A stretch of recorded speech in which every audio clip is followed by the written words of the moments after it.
बोलो श्री कृष्ण कन्हैया लाल की, सतगुरु महाराज की, श्री प्राणनाथ प्यारे की, महारानी बाईजुराज की, तीनों पूरे धाम की, समस्त सुंदर साथ की। जोग माया में खेल जो खेले, संग जोश धनी के भेले। जोग माया में बाड़ियो आवेश, सुध नाही दुख सुख लवलेश। फेर मूल स्वरूपे देख्यातीत, ये दो मगन होए खेलत। जब जोश लियो खैंच कर, तब चित चौक भई अक्षर। तब चित चौक भई अक्षर, फेर मूल स्वरूपे देख्यातीत। उपस्थित संपूर्ण सुंदर साह जी, साधक एवं साधिकाएं, प्रशिक्षण शिविर सत्र का आज हम 125वां दिवस तथा प्रकटवाणी विषय प्रसंग का 17वां दिवस के पावन बैठक में उपस्थित हुए हैं। तो सर्वप्रथम आप सभी को सप्रेम प्रणाम एवं स्वागत करते हुए आज का विषय वस्तु कक्षा सत्र को हम आगे बढ़ाने जा रहे हैं। प्रकटवाणी विषय अंतर्गत अब तक हमने चौपाई नंबर 34 तक के भाव के ऊपर चिंतन किया। अब आज हम चौपाई नंबर 35 से प्रारंभ कर रहे हैं। तो प्रसंग चल रहा है योग माया का ब्रह्मांड में रसरास लीला। जैसे 11 वर्ष 52 दिन की संध्या में बंसी बजी, सखियां ये कालमाया के ब्रह्मांड को छोड़ करके यानी कि परित्याग करके योग माया के ब्रह्मांड में पहुंचे। तो योग माया के ब्रह्मांड में पहुंचने के बाद योग माया का देह धारण करना, श्रृंगार, फिर उथला का वचन, वृंदावन का परिभ्रमण करना, फिर विभिन्न प्रकार के रास रामत के माध्यम से आत्मा व आनंद में डूब रहे हैं। ये प्रसंग के ऊपर हमने कल चर्चा किया और इसमें विशेष करके यहाँ प्रकटवाणी में तो बिल्कुल सार सूत्रवत रूप में शब्द है और इसको और विस्तृत रूप से चिंतन करने के लिए रासवाणी के प्रसंगों के ऊपर भी हम कुछ संकेत कर रहे हैं, जोड़ दे रहे हैं। तो ये रास की अवस्था को यहाँ प्राणनाथ जी ने अपने ही शब्द में कछु नींद कछु जागृत भय ये शब्द प्रयोग किया, तो इसको स्वप्न अवस्था कहा। तो स्वप्न अवस्था का कारण इसमें भी हमने चर्चा किया कि संसार तो छूटा है, ये कछु जागृत, परंतु संबंध का ज्ञान न होना ये कछु नींद।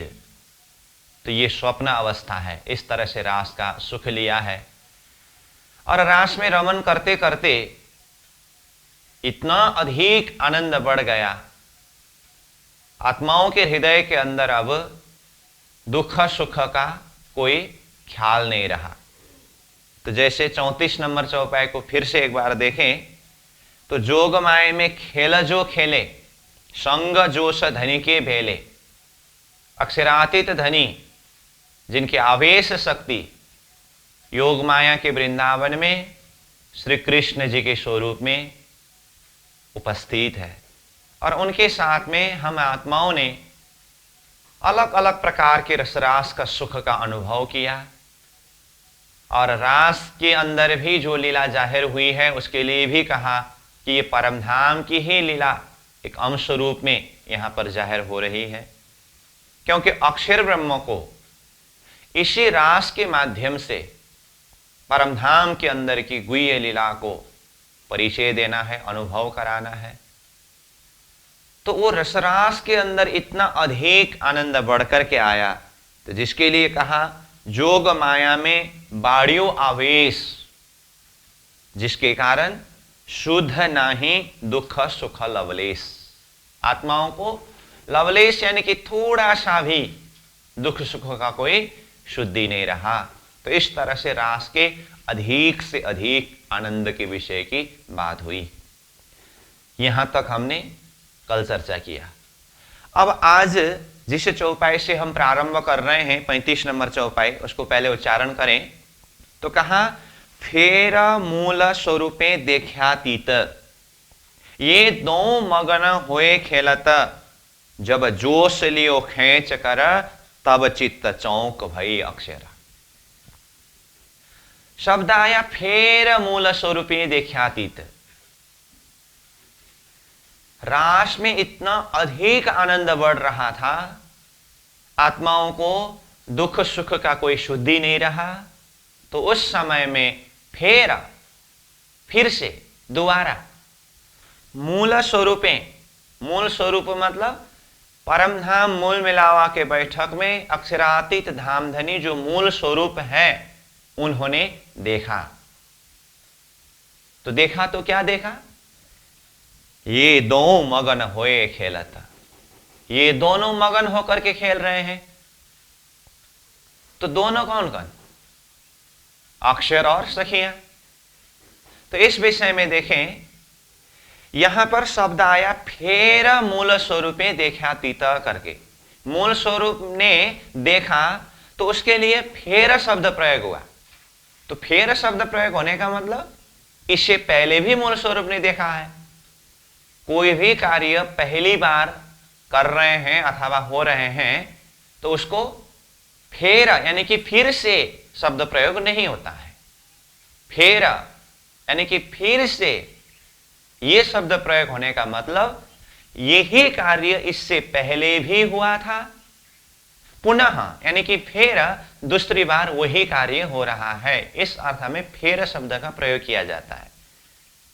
तो यहां मूल स्वरूप ने देखने के विषय की बात में शुरू में ही शब्द आया फेर। इसका अर्थ फिर से दोबारा मूल स्वरूप देख रहे हैं। तो पहले कहां देखा था? पहले ब्रजमंडल में जब लीला हो रही थी तो ब्रजमंडल के अंदर आत्माएं ऐसे ही मगन होकर के खेल रहे थे और अक्षर ब्रह्म भी वो ब्रज लीला को ऐसे ही मगन होकर के देख रहे थे। तो उस समय में भी मूल स्वरूप ने देखा था, जिसके लिए जो चौपाई हमने पहले अर्थ करके आए हैं। तो फिर से उसको एक बार अगर देखें तो चौपाई नंबर 27 में देखिए, तब धाम धनी कियो विचार, ये दो मगन होए खेले नर नार, मूल बचन की नाही शुद्ध, ये दो खेले सुपन की बुद्ध। फिर 28 नंबर में, ये बात धनी चित्त सौ ल्याए, आदि नींद तब दई उड़ाए। ये ब्रजमंडल की लीला प्रसंग में पहली बार मूल मिलावा वाला स्वरूप ने देखा था। देखा तो क्या देखा? ये दो मगन होए खेले नर नार। मैं चौपाई नंबर 27 के दूसरे चरण उच्चारण कर रहा हूं। ये दो मगन होए खेले नर नार मतलब नर अक्षर ब्रह्म देखने में मगन, नार सखियां खेलने में मगन। तो परम धाम से तो आत्माओं ने वियोग का खेल देखने के लिए, अनुभव करने के लिए खेल मांगा था। तो यहां तो मगन है। परम धाम की बात तो पूरी नींद में सब बिसरे। इसलिए इन आत्माओं को वो विरह का अनुभव कराना है। तो उसके लिए 52 दिन का वियोग का अनुभव कराया। फिर आत्माओं को अब ब्रजरास होते हुए जागनी के ब्रह्मांड में ला करके, जागनी के द्वारा सारी बातों की शुद्धि दिला करके पुनः परम धाम में वापस ले जाना है। इसीलिए आदि नींद उड़ा दिया, जो प्रसंग हमने चर्चा करके आया है। तो वो पहले धनी ने देखा हुआ प्रसंग वर्णन होने के पश्चात अब यहां रास प्रसंग वर्णन होते होते जैसे ही रास में इतना अधिक आनंद बढ़ करके आया तो फेर शब्द इसलिए प्रयोग हुआ। कि दूसरी बेर मूल मिला वाला स्वरूप धनी ने देखा तो क्या पाया? फिर मूल स्वरूप देखा थी तो ये दो मगन होए खेला था। देखिए तो चौपाई नंबर 27 के दूसरे चरण में भी ये दो मगन होए खेले नर नार, दो मगन शब्द आया ब्रजलीला के प्रसंग में, वही अक्षर और सखियां। और रास के प्रसंग में ये चौपाई नंबर 35 का दूसरे चरण में ये दो मगन होए खेलता करके दोनों ही मगन होने के विषय की बात ही यहां पर बताया। तो यहां पर भी दोनों कौन है? जो पहले का दोनों अक्षर और सखियां, वही यहां पर भी दोनों अक्षर और सखियां। तो ये दो सखियां और अक्षर ब्रह्म मगन होए खेलता, मगन होकर के खेल रहे हैं। तो इसमें यहां खेलता शब्द के लिए जिस तरह से ब्रजमंडल में भी ये दो मगन होए खेले नर नार शब्द आया था, उसमें खेले में हमने अर्थ किया है सखियां खेले, अक्षर ब्रह्म देखे। तो ठीक इसी तरह यहां 35 नंबर चौपाई के दूसरे चरण में भी ये दो मगन होए खेलता करके खेलता शब्द आया है। इसको समझने के लिए खेलता इज इक्वल टू सखियां खेलता, अक्षर ब्रह्म देखा था, इस अर्थ में लेना होगा। मतलब सखियां खेलने में मगन और अक्षर ब्रह्म देखने में मगन। अब मूल स्वरूप धनी ने यह स्थिति को देखा तो सृष्टि उत्पत्ति का कारण तो कुछ अलग है, परंतु ये दोनों ऐसे मगन होकर के खेल रहे हैं और वास्तव में ये रास लीला तो अक्षर ब्रह्म को परमधाम के अंदर की लीला शुद्धि दिलाने के लिए किया गया है। लेकिन अक्षर को अभी ये शुद्धि नहीं है, कहां की लीला किस तरह से कौन कर रहे हैं वो तो देखने में ही मगन है। इसलिए धनी ने विचार किया अक्षर को ये शुद्धि दिलाना है कि ये लीला परमधाम की गुह्य लीला के एक अंश है करके, और परमधाम की सखियों को भी जो विरह का खेल देखने के लिए मांग किया है वो विरह का अनुभव कराना है। ये विचार को हृदय के अंदर प्रकट करके अब धामधनी ने क्या किया, श्री कृष्ण जी जो रास में रमन कर रहे थे, खेल रहे थे, जिनके अंदर मूल मिलावा वाले स्वरूप के अंदर की वो गंजान गंज महासागर आवेश शक्ति में से कुछ अंश शक्ति रास के अंदर रास बिहारी श्री कृष्ण स्वरूप होकर के लीला कर रहे हैं। विचार करिए, मूल मिलावा के बैठक में ही श्रीराज जी की ही आवेश है, श्रीराज जी ही है, और रास मंडल में रमन करने वाले भी श्रीराज जी है, यानी कि अक्षराती श्री कृष्ण की ही आवेश है। परंतु मूल मिलावा में पूर्ण आवेश शक्ति है और रास में, अथवा इससे भी पहले ब्रज के विषय में कहे तो ब्रज में वही पूर्ण आवेश शक्ति के कुछ अंश शक्ति के द्वारा यहां पर लीला हो रही है। तो इसीलिए वो पूर्ण आवेश शक्ति मूल मिलावा वाला स्वरूप ने रास बिहारी श्री कृष्ण जी के अंदर के जोश को, यानी कि वो अंदर शक्ति को खींच दिया, क्योंकि वो मूल मिलावा वाला स्वरूप की अपनी ही शक्ति है, उसको खींच दिया। तो जैसे ही मूल मिलावा वाला स्वरूप ने रास बिहारी श्री कृष्ण जी के जोश को खींच दिया, रास में श्री कृष्ण जी अंतर्धान हो गए। अब शब्द आया क्या, अंतर्धान। जैसे कहा फिर मूल स्वरूपे देख्यातीत ये दो मगन होए खेलत, जब जोश लियो खींच कर, जोश खींच लिया। किसने किसका जोश खींचा, तो कहा मूल मिलावा वाला स्वरूप ने रास बिहारी श्री कृष्ण जी के अंदर के जोश को खींच दिया। अब जोश खींचने पर क्या हुआ, जैसे मैंने कहा रास मंडल में श्री कृष्ण जी अंतर्धान हुए, और यहाँ के चौपाई के हिसाब से देखेंगे तो ये 35 नंबर चौपाई के तीसरे चरण में जब जोश लियो खेच कर कहा, चौथे चरण में तब चित्त चौंक भई अक्षर करके ये बताए। इसका मतलब रास के श्री कृष्ण जी के जोश को खींचते ही अक्षरधाम में अक्षर ब्रह्म चौंक गए, मतलब जग गए, ये शब्द प्रयोग हुआ। और जैसे मैंने इससे पहले कहा, जैसे ही रास के श्री कृष्ण जी के जोश को मूल मिला वाला स्वरूप ने खींचा तो रास में श्री कृष्ण जी अंतर्धान हुए। तो ये अंतर्धान का प्रसंग वैसे चौपाई नंबर 38 में वहां जाकर के बताया है। तो कहा तब इत भई अंतर्धान शब्द प्रयोग हुआ है। तो तब शब्द प्रयोग हुआ, तो तब मतलब कब? इस विषय में और विस्तृत चर्चा तो हम ये चौपाई नंबर 35 के बाद 36, 37 करते हुए 38 में पहुंचने पर चर्चा करेंगे ही। लेकिन यहां पर ही जब मूल मिला स्वरूप ने जोश खींचा तो यहां 35 नंबर चौपाई के चौथा चरण में तो तब चित्त चौंक भई अक्षर करके कहा, तो तुरंत इसी जगह में हमें ये चौपाई नंबर 38 के तब इत भई अंतर्धान शब्द को भी यहीं पर समझना है। कहने का अर्थ, जैसे ही मूल मिला वाला स्वरूप ने श्री कृष्ण जी के जोश को खींच लिया, अलग अलग जगह में अलग अलग लीला यानी कि अलग अलग घटना घटी है। अब यहां चौपाई के प्रसंग में बताते समय तो एक प्रसंग को बताने के बाद उसको किनारा करके फिर दूसरा प्रसंग बताया जाता है।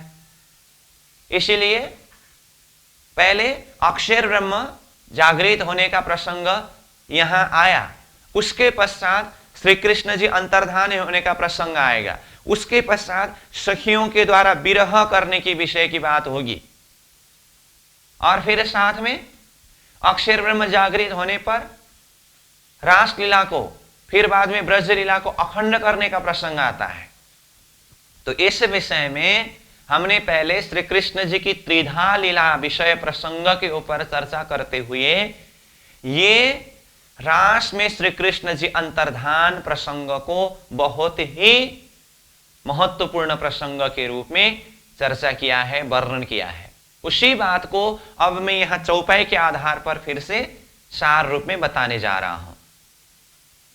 तो इसीलिए अब रास में अंतर्धान का प्रसंग आया, तो ये 14 सूत्र में से रास मंडल सूत्र के पश्चात अब ये अंतर्धान सूत्र है।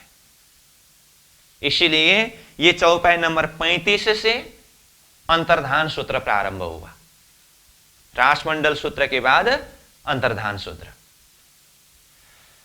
तो यहां मुख्य शब्द है श्री कृष्ण जी के अंतर्धान। फिर भी मैं वही सवाल को यहां मुख्य रूप में खड़ा कर रहा हूं।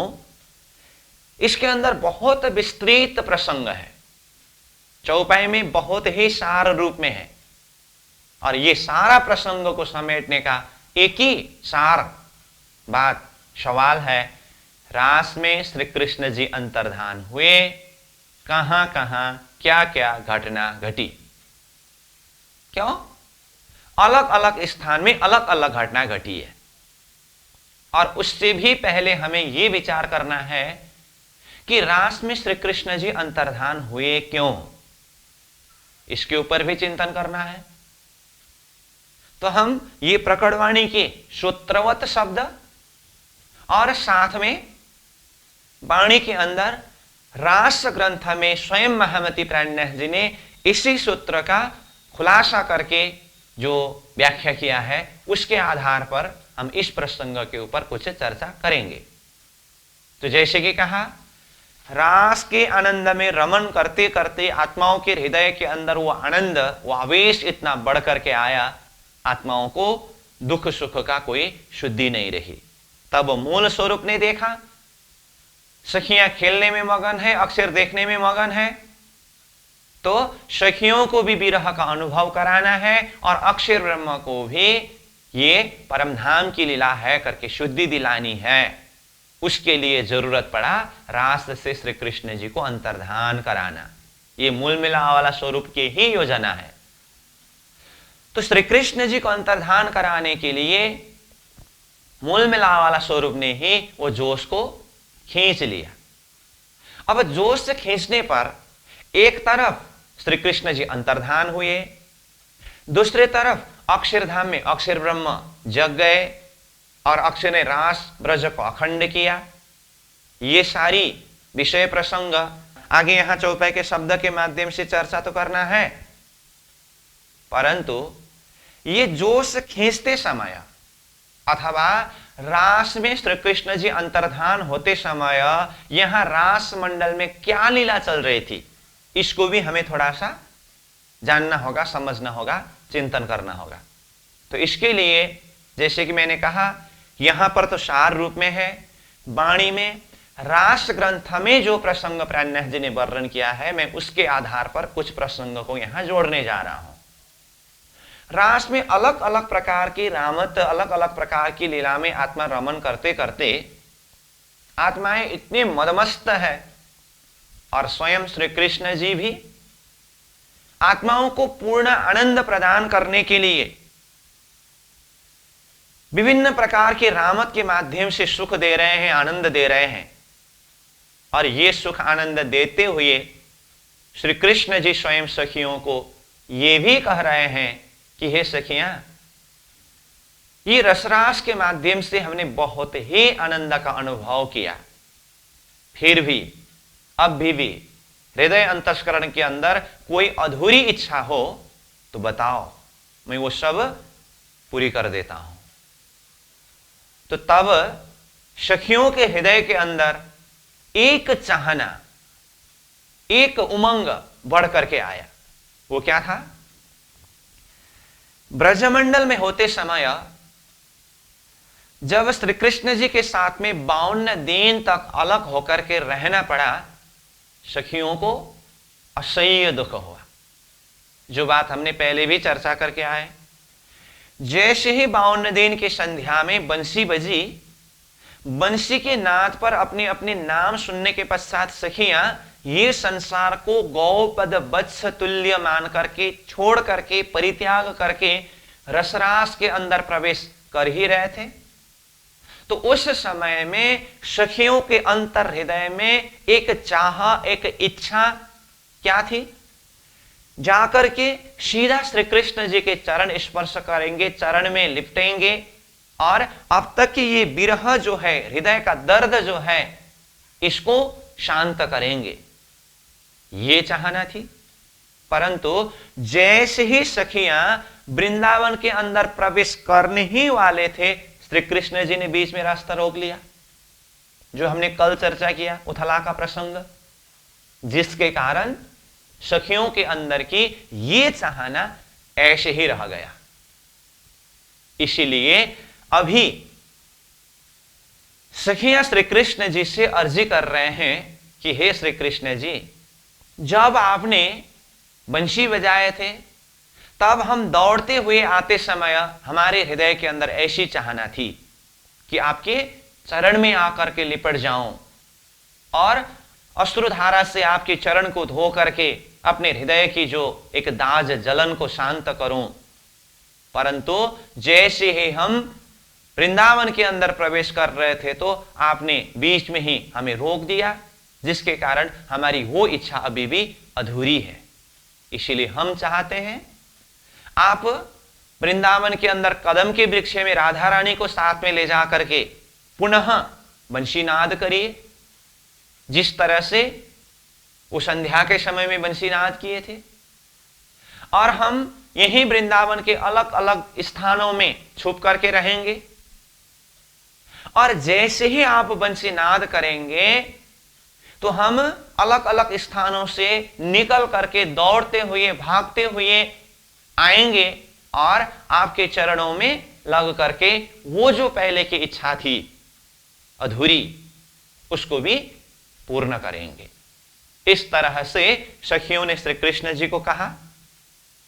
तो श्री कृष्ण जी ने कहा चलो ठीक है, आप लोगों के अंदर यही इच्छा है तो मैं ये सुख भी आप लोगों को प्रदान करूंगा।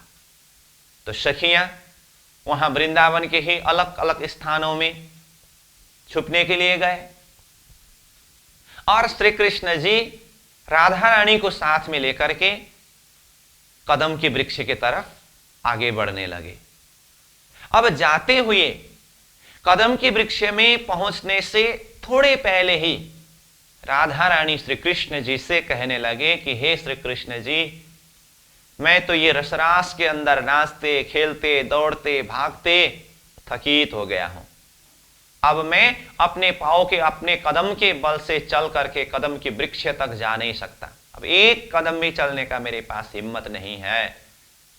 इसलिए या तो आप मुझे खुद अपने पीठ में उठा करके ले जाइए, या तो अब मुझे यहीं रहना होगा, अब मेरे से चला नहीं जाएगा। तो श्री कृष्ण जी ने कहा, चलो अगर ऐसी बात है तो आ जाओ, मैं तुम्हें अपने पीठ में उठा करके ले जाता हूं, करके कहा। तो जैसे ही राधा रानी जाने लगे, उसी समय में श्री कृष्ण जी अंतर्धान हुए। रास की स्थिति ये स्थिति थी जब श्री कृष्ण जी अंतर्धान हुए तब। तो यही समय था, जैसे कि पहले चौपाई के हिसाब से कहा, कि ये दो मगन होकर के खेल रहे थे इतना आनंद में। तो मूल स्वरूप ने देख करके, जैसे ही मूल स्वरूप ने जोश को खींच लिया, श्री कृष्ण जी अंतर्धान हुए। तो ये मूल स्वरूप ने जोश खींचने पर श्री कृष्ण जी अंतर्धान हुए, ये बात तो जागने के ब्रह्मांड में तारतम के द्वारा खुलासा किया जा रहा है। और रास के ही प्लेटफॉर्म में खड़ा होकर के देखें तो कहां क्या होने से श्री कृष्ण जी अंतर्धान हुए कुछ पता नहीं है। बस सखियां बनों में छुप रहे हैं, प्रतीक्षा कर रही है, बंसी बजेगी तो हम दौड़ करके जाएंगे। परंतु कदम के वृक्ष में पहुंचने से पहले ही श्री कृष्ण जी इस तरह से अंतर्धान हुए। राधा रानी मूर्छित हो गई, बेहोश हो गई, जमीन में गिर पड़ी, शुद्धि बुद्धि कुछ नहीं है। अब सखियां, अब तो बंसी बजने का समय हुआ, अब बंसी बजेगी सोच रहे हैं, लेकिन बंसी बजती नहीं। अब थोड़ी देर बाद में बजेगी, बंसी बजती नहीं। काफी समय निकल गया, बंसी बजती ही नहीं। अब सखियों के मन में एक आपस में संदेह होने लगा, क्या बात है, बंसी क्यों नहीं बजती। तो जहां सखियां छुप रहे थे, अब वहां से निकल करके इधर उधर एक दूसरे को ढूंढने लगे, देखने लगे। तो एक दूसरे सखियां मिलने लगे, फिर बातें करने लगे, क्या बात है, बंसी क्यों नहीं बजी। कुछ न कुछ तो कारण है। चलो अब बंसी तो बजी नहीं, अब ऐसे हम चल करके जाएं कदम के वृक्ष की तरफ, बंसी न बजने का कारण क्या है करके सभी सखियां आतुरता के साथ में गए कदम के वृक्ष की तरफ। तो वहां पर तो श्री कृष्ण जी थे नहीं, और देखा इधर उधर, अरे यहां कदम के वृक्ष में भी श्री कृष्ण जी नहीं है, राधा रानी भी नहीं है, तो कहां है। तो फिर चारों तरफ सखियां ढूंढने लगे, खोजने लगे। तो थोड़ा दूर में राधा रानी जमीन में ऐसे ही मूर्छित अवस्था में, बेहोश अवस्था में गिर पड़े थे। ऐसे अवस्था में सखियों ने राधा रानी को देखा अथवा दर्शन किया। ये दृश्य को देखते ही सखियां आश्चर्यचकित हो गए, अंदर से विरह उमड़ करके आने लगा। श्री कृष्ण जी नहीं दिखाई दे रहा है और राधा रानी की ये स्थिति है, क्या बात है। तब राधा रानी को पुकार करने लगे, बुलाने लगे कि हे राधा रानी क्या हुआ। बहुत पुकार करने पर, बुलाने पर कुछ समय बीतने के पश्चात राधा रानी थोड़े से होश में आए और सखियों ने पूछा कि श्री कृष्ण जी कहां गए। तब राधा रानी ने कहा, श्री कृष्ण जी तो हमें वन में अकेले छोड़ करके चले गए। जैसे ही ये बात सखियों ने सुना, सखियों के हृदय के अंदर अब ऐसे विरह उमड़ करके आया, अपने आप को संभाल नहीं सका। अब वो कोई जमीन में गिर पड़े हैं, कोई एकदम आकुल व्याकुल होकर के विरह कर रहे हैं। अब यहां से रास के अंदर विरह लीला प्रारंभ हुई।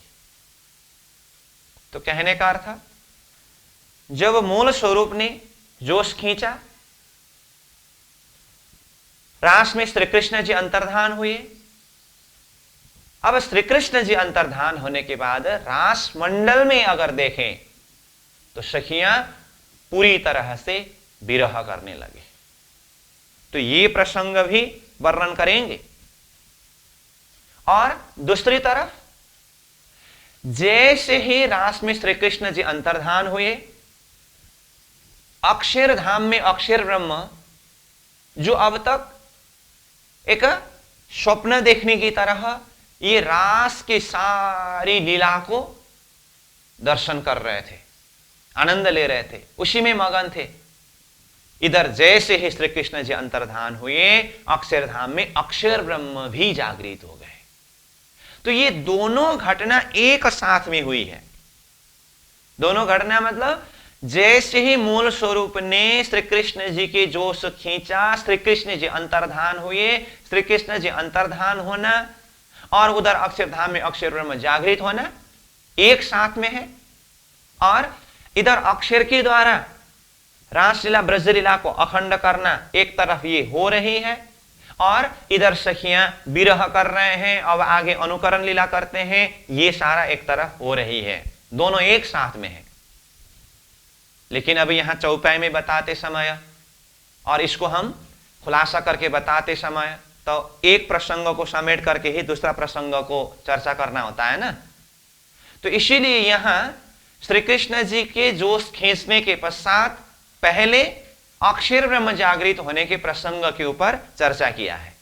इसीलिए यहां कहा, जब जोश लियो खेच कर तब चित्त चौक भई अक्षर। अक्षरधाम में अक्षर ब्रह्म चौंक गए, जग गए। तो हम इस प्रसंग को पहले चिंतन करें।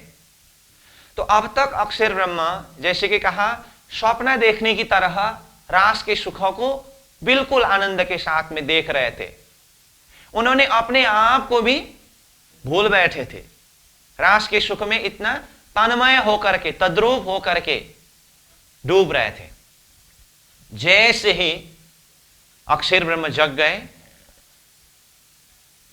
चित्त चौंक भई अक्षर, तो क्या हुआ, उनके हृदय के अंदर स्वयं अपने आप को एक प्रश्न खड़ा हुआ, जिस विषय में यहां कहा, कौन बन, कौन सखियां, कौन हम। अक्षर ब्रह्म जब चौंक गए, जग गए, तो प्रश्न आया उनके हृदय में, कौन बन, ये बन कौन सा बन है, कौन सखियां, ये सखियां कौन है, कौन हम, मैं कौन हूं। देखिए तो इसीलिए तो ब्रजलीला की प्रसंग के ऊपर चिंतन कराते हुए भी प्राणनाथ जी ने शब्द प्रयोग किया, ये दो मगन होए खेले नर नार करके कहा। तो दो में एक अक्षर है, ऐसे मगन होए, अपना शुद्धि ही नहीं है। और रास के प्रसंग में भी ये चौपाई नंबर 35 के दूसरे चरण में ये दो मगन होए खेलता शब्द प्रयोग किया। तो उसमें हमने अक्षर के प्रसंग में खेलता को देखता अर्थ से चिंतन किया है। तो ब्रज की लीला, रास की लीला को देखने में अक्षर ब्रह्म ऐसे मगन हो गए कि उनको कौन हम, मैं कौन हूं, ये भी शुद्धि नहीं। और कौन बन, ये बन कौन से बन है, ये सखियां कौन है, ये शुद्धि नहीं है। ऐसी अवस्था में अक्षर के हृदय में एक प्रश्न खड़ा हुआ।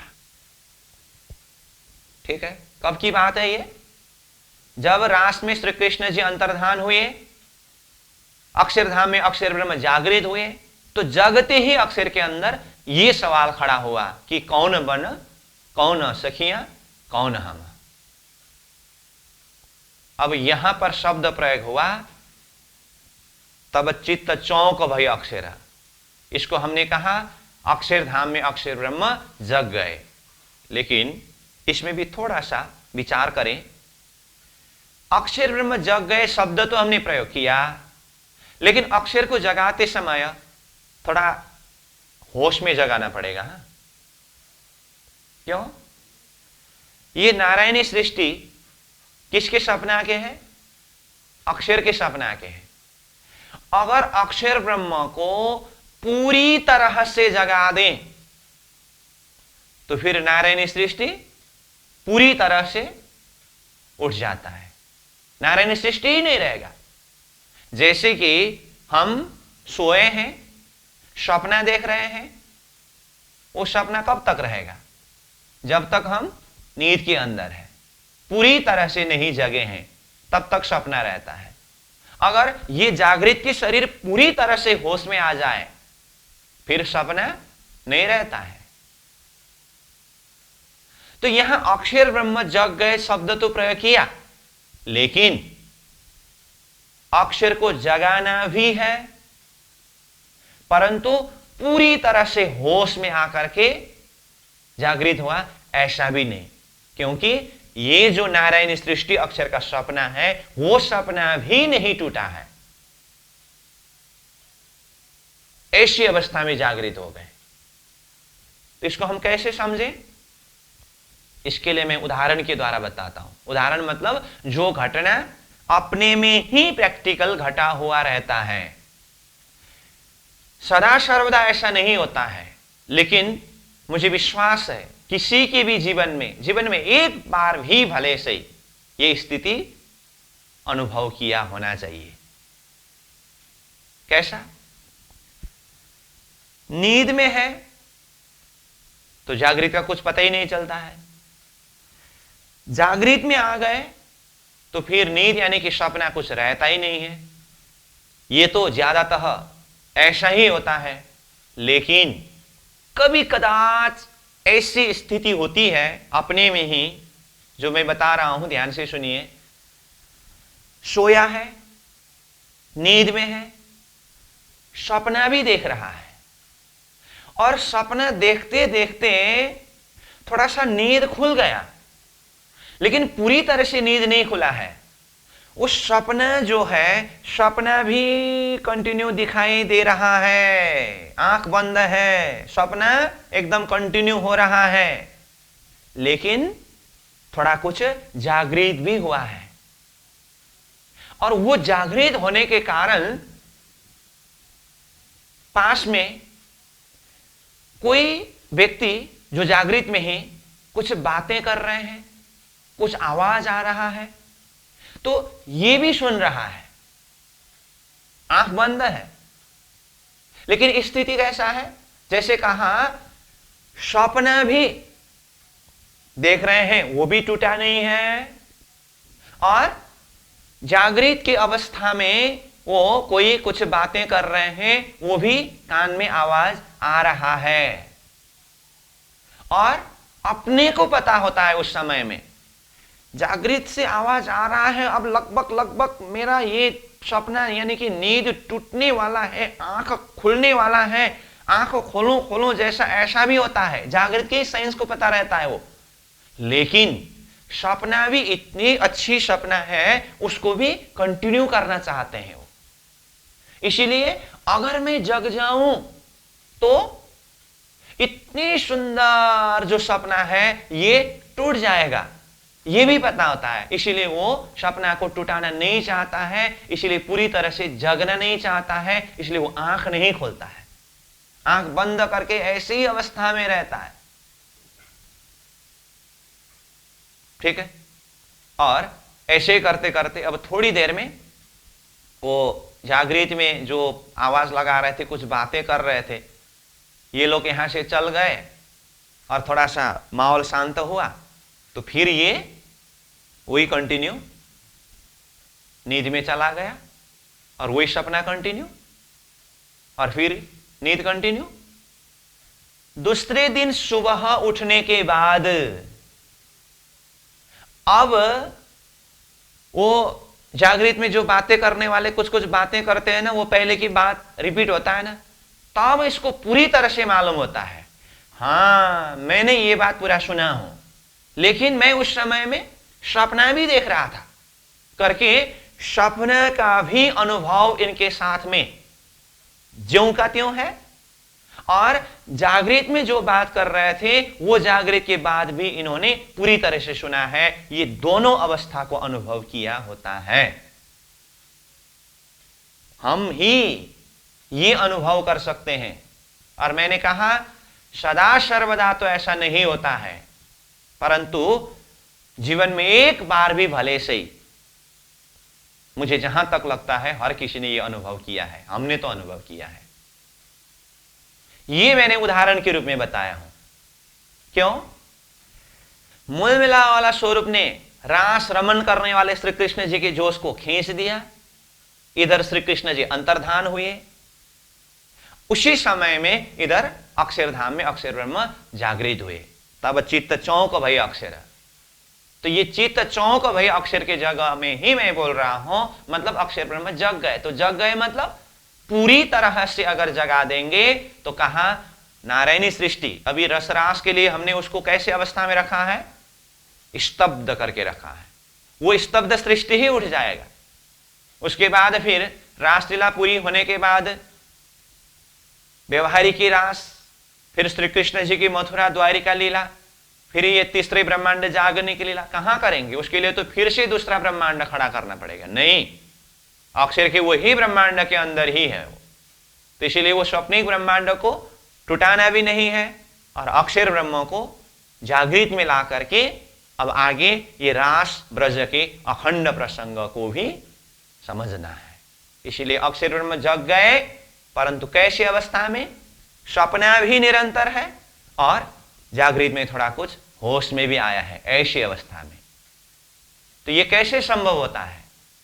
तो ये संभव के लिए जैसे मैंने प्रैक्टिकल अपने में ही होने वाली बात अथवा स्थिति उदाहरण के रूप में बताया, और उससे भी मुख्य बात अगर यहां पर बताऊं तो ऐसी जगह में परमात्मा के हुकुम काम करता है। हुकुम चाहे तो क्या नहीं कर सकते हैं, सब कुछ परमात्मा के हुकुम के द्वारा होता है। इसीलिए ऐसे ही जगह में परमात्मा का हुकुम शक्ति काम करके स्वप्न को भी निरंतर रखते हैं और जागृत में भी ला करके ये जो जागृत में रास ब्रज को अखंड कराना था ये भी कराते हैं। तो इसमें परमात्मा के हुकुम शक्ति को हम चिंतन कर सकते हैं, समझ सकते हैं। ठीक, ये बात मैंने अक्षर को जागृत होने के विषय में समझने के लिए बताया। लेकिन हमारा विषय पहुंच चुका है, अक्षर ब्रह्म इस तरह से जग गए तो पहले तो उनको प्रश्न आया अपने आप में। क्या था प्रश्न? कौन बन, कौन सखियां, कौन हम? ये बन कौन है, मैं कौन हूं, ये सखियां कौन है? पता ही नहीं उनको। और ये सवाल के लिए, ये प्रश्न के लिए भी मैं हमारे में ही जो अनुभव है मैं उसी हिसाब से बता देता हूं। कभी कभी ये अनुभव हमें भी होता है, कहीं नया जगह में जाकर के सोया हो अथवा अपने जो सोने का निश्चित समय है उससे थोड़ा और टाइम में सोया हो। कभी कभी होता है ना, अब अपना सोने का निश्चित समय में सोने को नहीं मिलता है अथवा थकान ज्यादा होता है तो थोड़ा और टाइम में भी रेस्ट कर लेते हैं। ऐसी अवस्था में अगर सोया हो तो नींद खुलने के बाद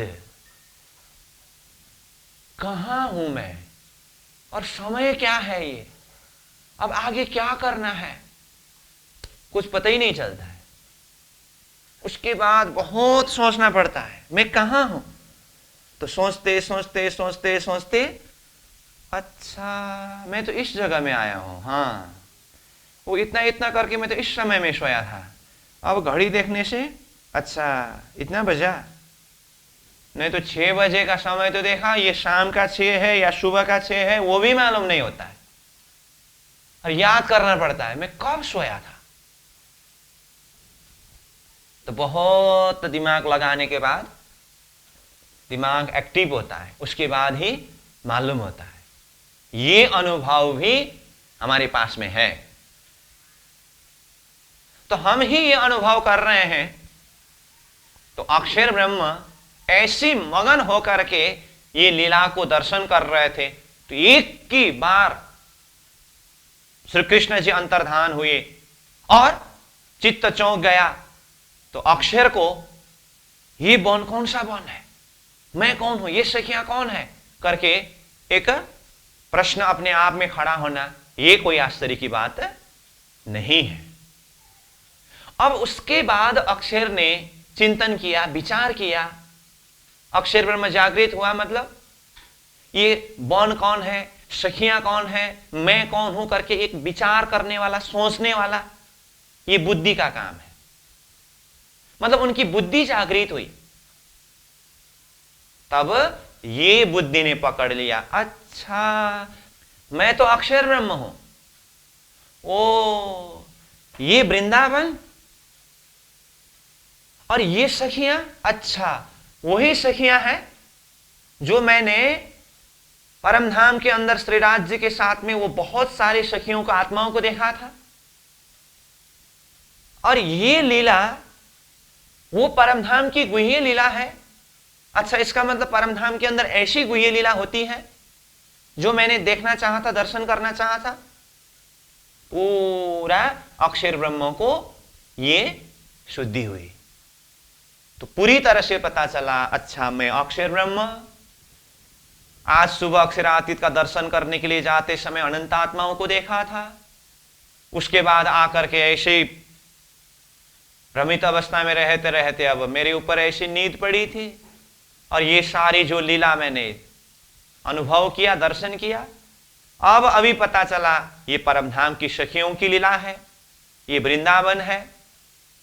तो ये सारी बात उनको जब स्मृति होने के बाद ऐसी आनंदमय रसरास लीला को उन्होंने, यानी कि अक्षर ब्रह्म ने अपने ही बुद्धि अंतस्करण शबलीक के महाकारण में रासलीला को अखंड किया। ये है अखंड रास। तो रासलीला अखंड कब हुई? जब श्री कृष्ण जी अंतर्धान हुए, अक्षरधाम में अक्षर ब्रह्म जग गए।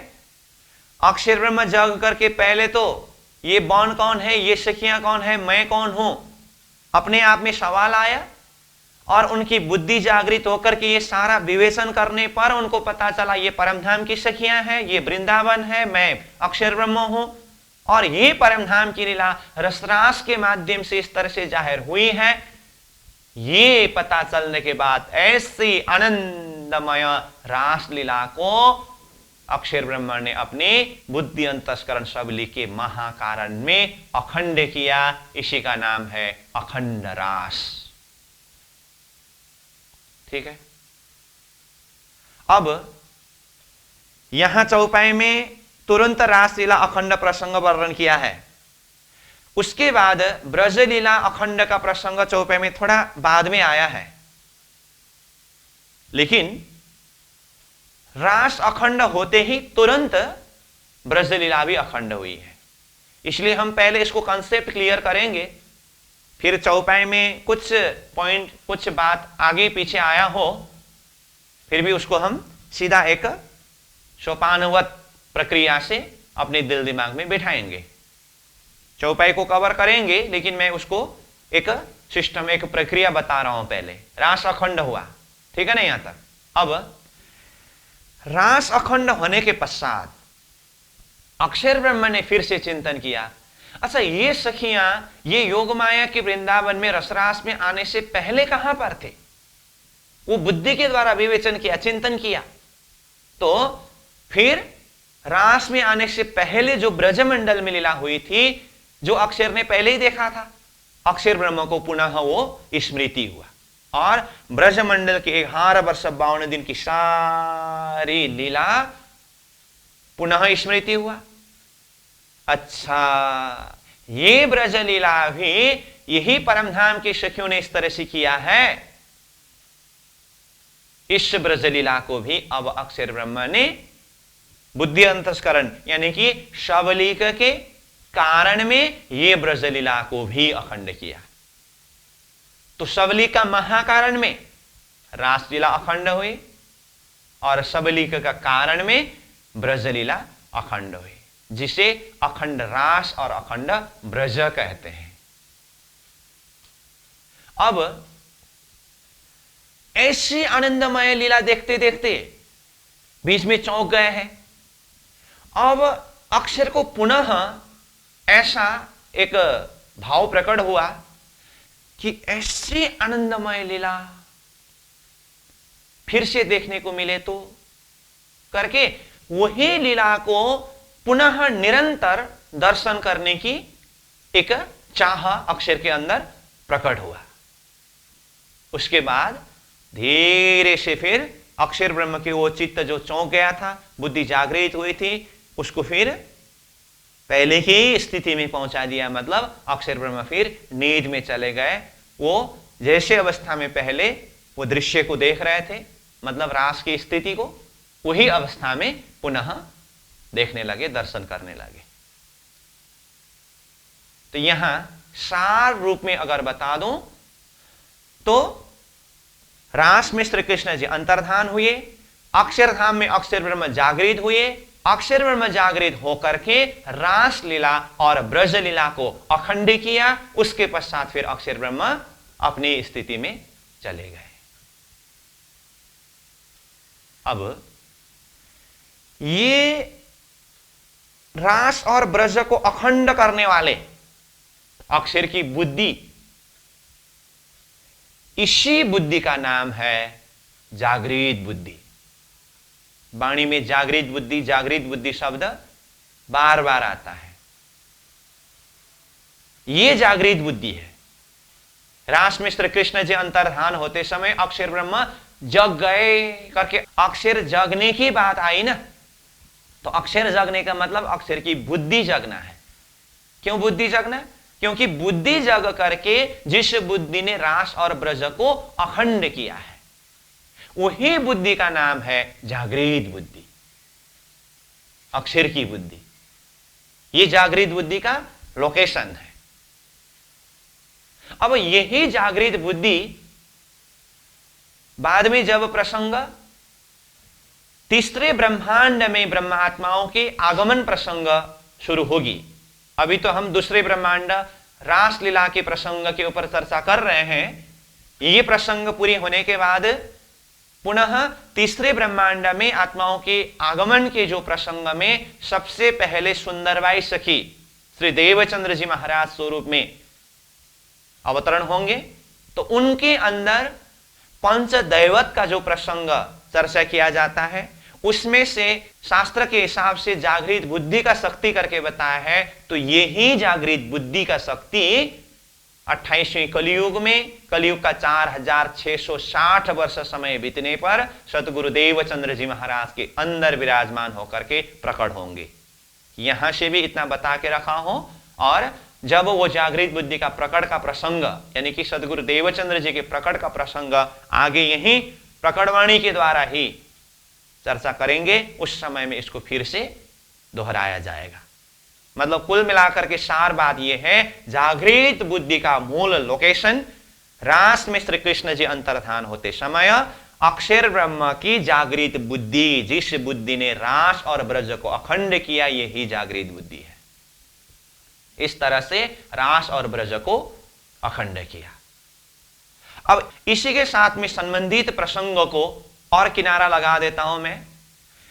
जैसे ही सबलीक के महाकारण में और कारण में रास और ब्रज लीला अखंड हुई, तुरंत इसका प्रतिबिंब अव्याकृत के महाकारण मंडल के शुद्ध महाकारण में रास और शुद्ध कारण में ब्रज प्रतिबिंब हुआ, जो हमने विराट विषय के अंदर अच्छी तरह से अध्ययन करके चिंतन करके आए हैं। तो सबलीक में जो है वो वास्तविक लीला है, और उसी का प्रतिबिंब अव्यकृत का महाकारण मंडल में है, ब्रज और रास दोनों। जैसे ही अव्याकृत के महाकारण मंडल में ये प्रतिबिंब लीला पड़ी, तो ये प्रतिबिंब लीला को अव्याकृत के स्थूल में स्थित वेद ऋचा शक्तियों ने दर्शन किया। तो ये आनंदमय लीला को दर्शन करने के पश्चात इन वेद ऋचा शक्तियों ने प्रार्थना किया कि हमें भी ऐसे आनंदमय लीला के अंदर प्रवेश कराइए, हम भी इस रस के अंदर डूबना चाहते हैं। तो उस समय में इन वेद ऋचा शक्तियों को यह संकेत दिया गया कि कोई भी समय में आप लोगों को भी ऐसे रसरास के अंदर, ऐसे प्रेममय लीला के अंदर प्रवेश करा करके ये सुख का कुछ अंश अनुभव कराया जाएगा, ये वचन दिया गया। ठीक है, ये भी संबंध श्री कृष्ण जी अंतर्धान होने पर अक्षर ब्रह्म जागृत होकर के रास ब्रज अखंड करने के साथ में ही संबंधित प्रसंग है। क्योंकि जैसे ही अखंड हुआ, कहा ना, उसका प्रतिबिंब अव्याकृत के महाकारण मंडल में पड़ा, और अव्याकृत के महाकारण मंडल की ये लीला को अव्याकृत के स्थूल के वेद ऋचाओं ने देखा। देखने के बाद स्तुति किया, जिसे वेद स्तुति कहते हैं। वेद स्तुति है ना, तो यही है। और इन वेद ऋचाओं के स्तुति के द्वारा वचन दिया गया कि समय आने पर आप लोगों को ये रस के अंदर प्रवेश कराया जाएगा। अभी इसको हम इतना ही समझ के रखेंगे, और बाद में जब प्रसंग आने पर हम इसको जोड़ेंगे कि पहले वो प्रतिबिंब रास को दर्शन करके वेद ऋचा सखियों ने स्तुति किया, ये रास के अंदर प्रवेश करने के लिए प्रार्थना किया, तो उन लोगों को वचन दिया था ना, उसी वचन के आधार पर इन वेद ऋचा शक्तियों को यहां पर उतार करके रास लीला का अनुभव कराया करके बाद में समय आने पर, विषय वस्तु प्रसंग आने पर वहां पर जोड़ दिया जाएगा। मैंने अभी इतना बता के रखा। ठीक है, ये वाला डिपार्ट है अक्षर ब्रह्म जागृत होने के प्रसंग की तरफ की बातें, श्री कृष्ण जी अंतर्धान होते समय। अब इतना चर्चा किया, तो इसको हम चौपाई से देखेंगे। उसके बाद फिर दूसरी तरफ, जैसे कि पहले ही कहा, श्री कृष्ण जी अंतर्धान हुए, तो एक तरफ तो अक्षर ब्रह्म जागृत हुए, और अक्षर जागृत होने के बाद रास को अखंड करना, ब्रज को अखंड करना, फिर प्रतिबिंब लीला होना, और वेद ऋचाओं ने दर्शन करना, वेद ऋचाओं ने प्रार्थना किया, वेद ऋचाओं को वचन दिया। ये वाला प्रसंग हमने चर्चा किया। दूसरी तरफ इससे शुरू में ही हमने संकेत किया है, सखियां श्री कृष्ण जी के बंशी के नाद का प्रतीक्षा कर रहे थे, बंशी नहीं बजी, और बाद में जाकर के देखा तो श्री कृष्ण जी नहीं थे, राधा रानी मूर्छित अवस्था में मिले। थोड़े बाद में होश आने पर पूछा गया तो श्री कृष्ण जी हमें छोड़ करके चले गए। जैसे ही ये बात सुनी, सखियां उधर विरह कर रही है। तो सखियों का विरह का प्रसंग व्याख्या करना बाकी है, वो भी हम चर्चा करेंगे।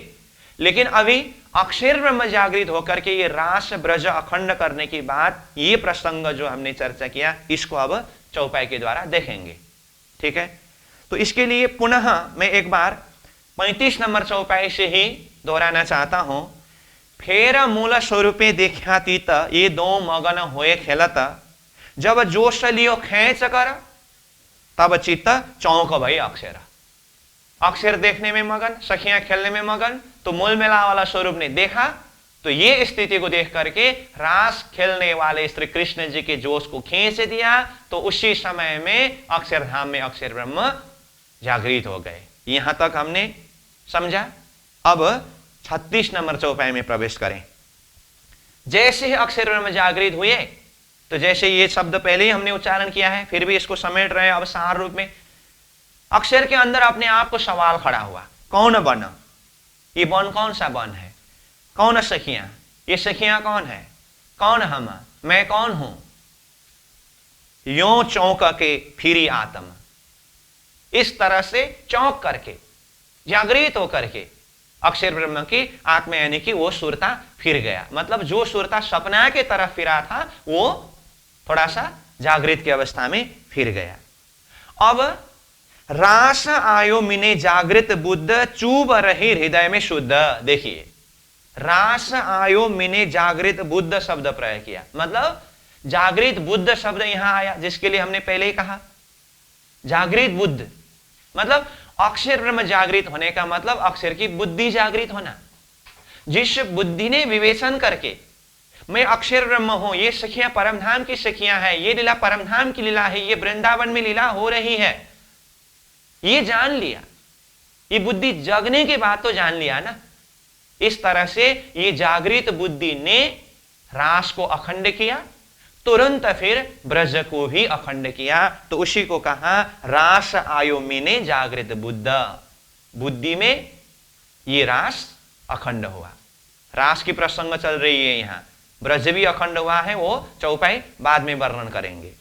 और आगे कहा चूब रही हृदय में शुद्ध, ये रास लीला की जो भी सुख था, जितनी भी ये लीला थी, चूब रही, चुभ गया हृदय में, अक्षर ब्रह्म के हृदय अंतस्करण में।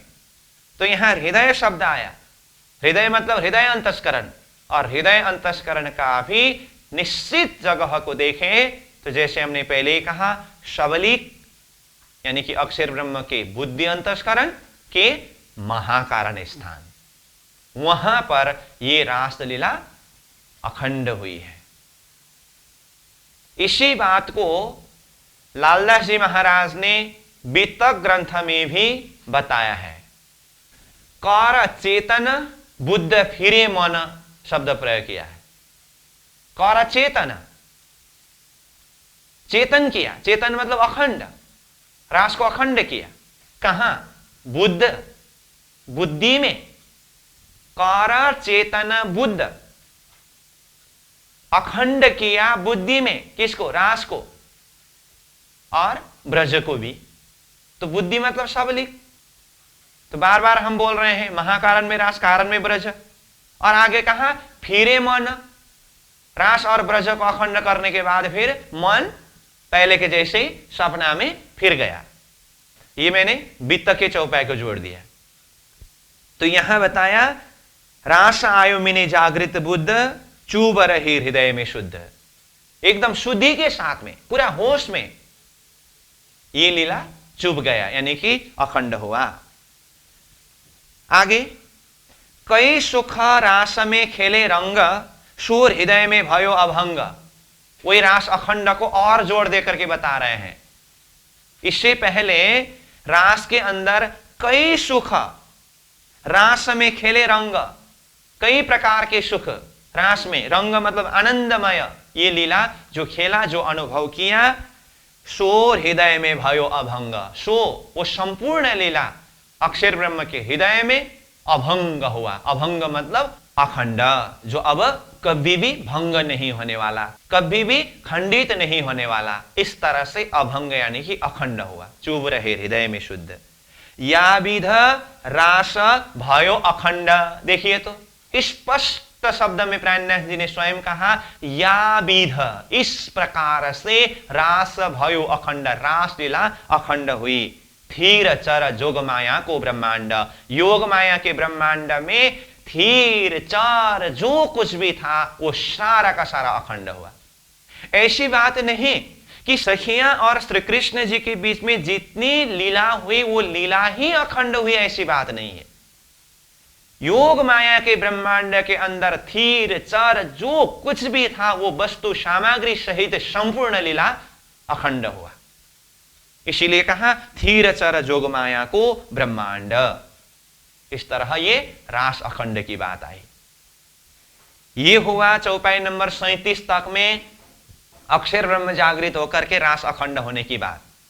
जब मूल मिला स्वरूप ने जोश खींच लिया तो जब जोश लियो खींच कर तो तुरंत दूसरी तरफ क्या हुआ, उसके साथ में अब संबंध को जोड़ना पड़ेगा, जो मैंने पहले भी कहा था 38 नंबर चौपाई में। अब आया तब इत भई अंतर्धान। तब मतलब कब, यहां तब शब्द का अर्थ बस इसी के ऊपर 37 नंबर चौपाई अथवा 36 नंबर चौपाई के हिसाब से तब शब्द नहीं है। ये तब शब्द के लिए शब्द को पकड़ना होगा चौपाई नंबर 35 में, जब जोश लियो खींच कर, जब मूल मिला वाला स्वरूप ने जोश खींच दिया तब इत भई अंतर्धान, श्री कृष्ण जी रासमंडल से अंतर्धान हुए। इस तरह से जोड़ना होगा। तो श्री कृष्ण जी अंतर्धान होते ही सब सखियां भई मृतक समान, सखियां मृतक समान हुए, मरे हुए समान हुए। जीवना निकसे बांधी आस, जीव नहीं निकला, एक आशा बात करके रहा, करने धनी सो प्रेम विलास, धनी के साथ में प्रेम विलास करने के एक आशा में प्राण ही नहीं निकला। इस तरह से फिर अब श्री कृष्ण जी अंतर्धान होने पर सखियों की विरह की स्थिति के ऊपर ये चौपाई नंबर 38 के द्वारा आगे वर्णन किया है। लेकिन अभी हमारा समय पूरा हुआ, इसीलिए अभी मैं चौपाई नंबर 37 को ही दोहरा करके आज का प्रसंग विश्राम देता हूं, और कल हम चौपाई नंबर 38 में श्री कृष्ण जी अंतर्धान होने पर सखियों की स्थिति क्या हुई, इन विषयों के साथ में चर्चा को आगे बढ़ाएंगे। तो आज के लिए यहीं पर विश्राम। कई सुख रास में खेले रंग, शोर हृदय में भयो अभंग, या विध रास भयो अखंड,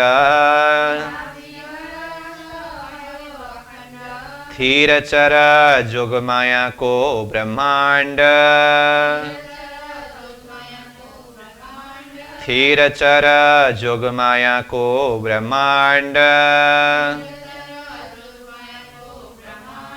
बोलो श्री कृष्ण कन्हैया लाल की, श्री सतगुरु महाराज की, श्री प्राणनाथ प्यारे की।